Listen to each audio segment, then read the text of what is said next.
യേശുവിനോടൊപ്പമുള്ള യാത്ര. ഇന്നത്തെ ചിന്താവിഷയം: തിരസ്കരണത്തിൽ നിന്ന് സ്വീകാര്യതയിലേക്കുള്ള ജീവിതം. ധ്യാനത്തിനായുള്ള തിരുവചനം ലൂക്കോസ് എഴുതിയ സുവിശേഷം 19-ാം അധ്യായം 5-ാം വാക്യം. യേശു ആ സ്ഥലത്ത് എത്തിയപ്പോൾ മേലോട്ടു നോക്കി, സക്കായിയെ, വേഗം ഇറങ്ങി വാ, ഞാൻ ഇന്നു നിന്റെ വീട്ടിൽ പാർക്കേണ്ടതാകുന്നു എന്ന് അവനോട് പറഞ്ഞു. എല്ലാവരാലും തിരസ്കരിക്കപ്പെട്ട ജീവിതത്തിൽ നിന്നും ക്രിസ്തുവിനാൽ സ്വീകരിക്കപ്പെടുന്ന ജീവിതമാണ് യേശുവിനോടൊപ്പമുള്ള യാത്ര. എല്ലാവരാലും തിരസ്കരിക്കപ്പെട്ടതും ഉപേക്ഷിക്കപ്പെട്ടതുമായ ജീവിതം വേദന നിറഞ്ഞ ഒരു ജീവിതമാണ്. ലൂക്കോസ് എഴുതിയ സുവിശേഷം 19-ാം അധ്യായത്തിൽ സക്കായിയുടെ ജീവിതത്തിൽ നാം നോക്കുമ്പോൾ എല്ലാവരാലും ഉപേക്ഷിക്കപ്പെട്ട ജീവിതമായിരുന്നു സക്കായിയുടേത്. ചുങ്കക്കാരിൽ പ്രമാണിയായിരുന്നതിനാൽ മറ്റുള്ളവരാൽ വെറുക്കപ്പെട്ട ജീവിതമായിരുന്നു സക്കായി അനുഭവിച്ചിരുന്നത്. എന്നാൽ യേശു എരീഹോവിലേക്ക് വരുന്നു എന്ന് അറിഞ്ഞപ്പോൾ സക്കായി യേശുവിനെ കാണുവാൻ ആഗ്രഹിക്കുന്നു.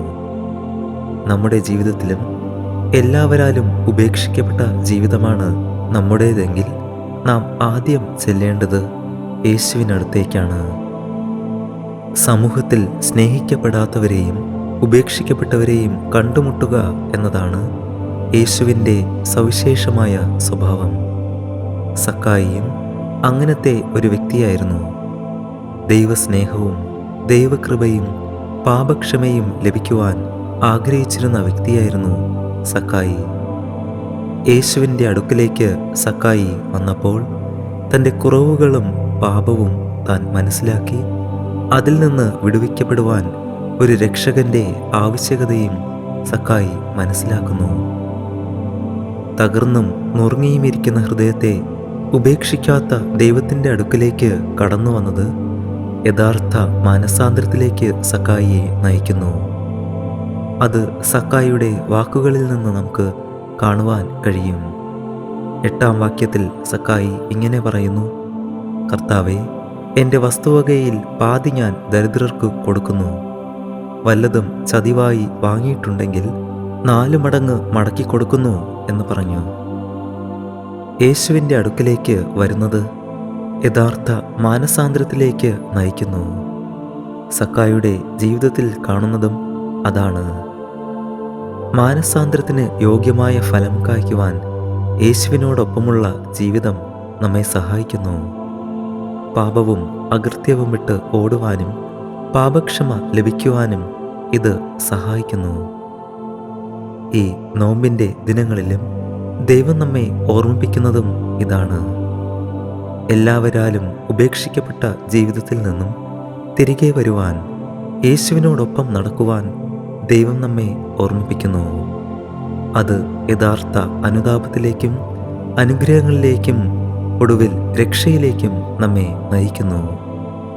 സക്കായിയെ പോലെ നമുക്കും ദൈവസന്നിധിയിൽ അനുതാപത്തോടെ അടുത്തു ചെന്ന് പുതിയൊരു ജീവിതം ആരംഭിക്കാം. നമുക്ക് പ്രാർത്ഥിക്കാം.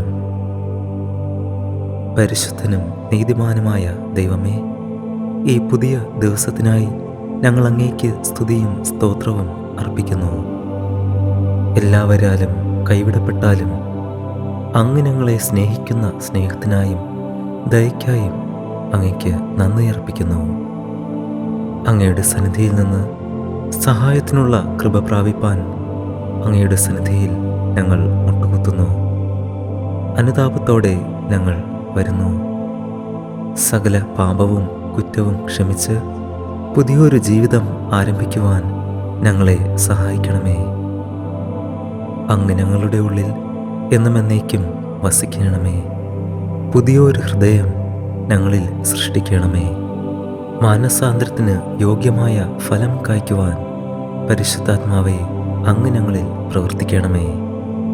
കർത്താവായ യേശുവിൻ്റെ നാമത്തിൽ തന്നെ ആമേൻ.